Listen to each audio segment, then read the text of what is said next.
I had some time to think about that answer while Sandhya was answering your question. And I think for me, it's 5 reasons that that's the first reason, Nikhil Advani.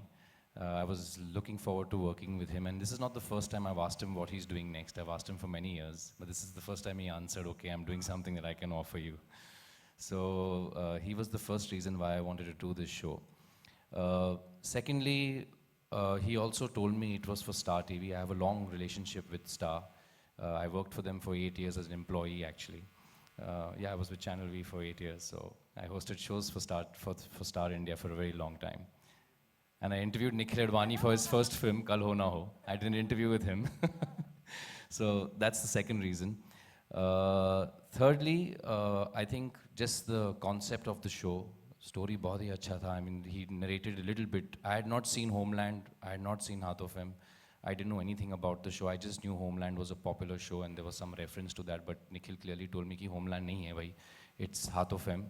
And that's the format we are going to follow. And so I saw Haath of M and I fell in love with the show that it was and the characters that it had and all the relationships and the layers it had to it. And though in the front it looks like it's about two prisoners who come back after 17 years, but I think it's about a lot more.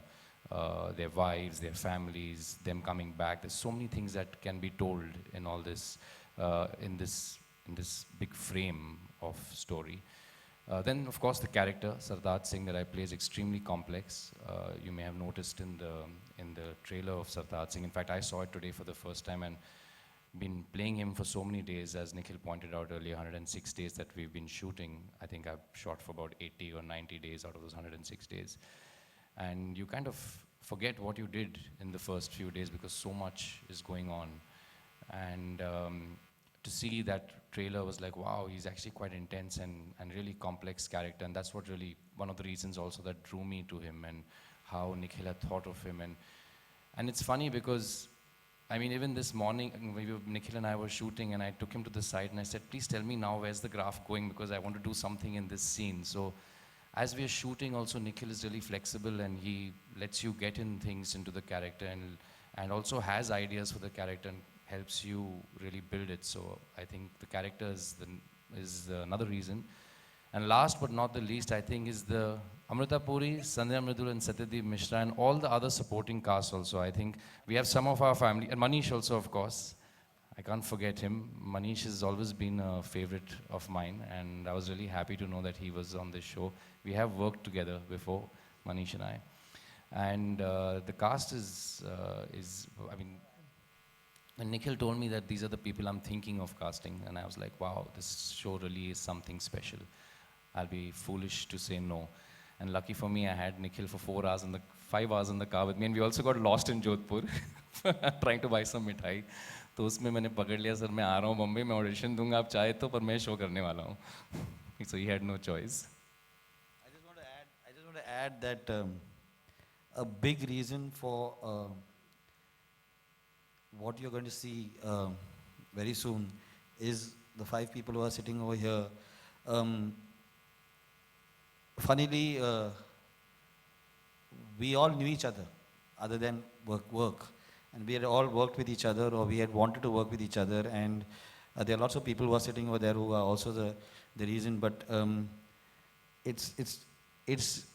we enjoy coming to work, and that is something that you will see when you watch the show. It's great fun and it's being able to discover. We also come back and just I think somebody asked us that jo aaj ho raha hai, you know, we come back and we say, hey, did you see the news? This happened. And we said, yeah, in episode 80, same thing is going to happen over here. And we've written it. So, I mean, to answer the question about what's happening present, and I have 3 of my 4 writers sitting at the back, Asim Arora, Anirudh Goa, Gaurav Chawla, and Isha, she's not here. And every day, we look at the newspaper and we call each other up and we have this WhatsApp group and we say, somebody is scripting this for us. We don't even know how it's happening. It's just happening. I mean, it's uncanny. It's unfortunate, but it's uncanny. Good evening, Nikhil. Samina from Asian Age Tech and Chronicle. Fabulous cast and flawless casting. you always had these actors in mind when their respective characters were sketched? Yes, very much. I mean, I've been very lucky that I made 5 phone calls and all 5 people decided to say yes. Satyadeep was in Goa when I met him, and I said, Satyadeep, this is that. And Satyadeep, being this consummate actor, said that, okay, let me see half of him, then I'll get back to you. Purab, he cornered me in a car. He locked the car and said कि मैं करने वाला हूँ कुछ भी. We were coming back from the shoot of Airlift, and he said मैं करने वाला हूँ कुछ भी हो जाए ये करने वाला हूँ. Amrita, I wanted to work with. The minute I saw her and Aisha, I said that, you know, this is this, and we've been trying to work for what, 2 years, 3 years. Yeah, we've been just trying to work together, trying to find something or the other to work with her. Sandhya is Sandhya. I mean, why would you say if Sandhya says yes to doing a role in your film or in your show, you know you're doing something right? Because as the gentleman pointed out, she's extremely choosy. So something right is happening. And well, Manish is my oldest friend in the industry. We used to sit outside Sudhir Mishra's office and we used to discuss Kanpur ka chai better hai ya Banaras ka chai better hai. None of us had work. And we said one day we'll work together, yeah. And so we've just waited for that one correct story, project, something that we can, you know, both get our hands together. Because, I mean, he's, in my opinion, one of the most underrated actors in this industry. And we should just be very, very lucky that he said yes to us. Hello, this is Siraj Sayyed. I'm a media critic. The question is addressed to the two ladies. In this television show, Oh, yes. yeah, My apologies. I know it's easy with that trailer to mistake it, but I think that what you brought up is the dilemma that both wives in this show faced. Of course, when we start off with the first episode, you see very quickly both their husbands return. And then through the show, as the show carries on, you see what their journey was, what their battles were. But that's something very real, because with a period of 17 years, you're dealing with a whole series of emotions and an entire graph of emotions. And my character, for instance, got married very young at 17, and on her wedding night, her husband was called to war and then declared missing in action. So here's a girl who's never really met her husband and got to know her husband, but then chooses, and what's very important is that she chooses to wait for 17 years with the hope every day. As Nikhil said, there's hope every day that maybe he will return. And that's the hope that you carry forward with. And at some point, maybe you stop believing that he will return, but you still carry on. And then suddenly, after 17 years, he does return. And then what? And that's what's even more interesting, is that how do you pick up from then on? Maybe Sandhya can add to that. Is it easier to face closure? For example, when you learn that somebody has really died, it'll be a big shock. But you know, to live with the fact that somebody is missing for 17 years. The question here is, do you ever really move on? That's the point, yeah. No. I don't think you ever really move on from it. I think you live in limbo. I think that in terms of Nazneen's character, even if she were to love someone else, there would be a part of her that is committed and waiting, hoping for some closure. Even if it means someday she tells herself that he's dead and she needs to move on, she does that. But the fact of the matter is, you never really move on.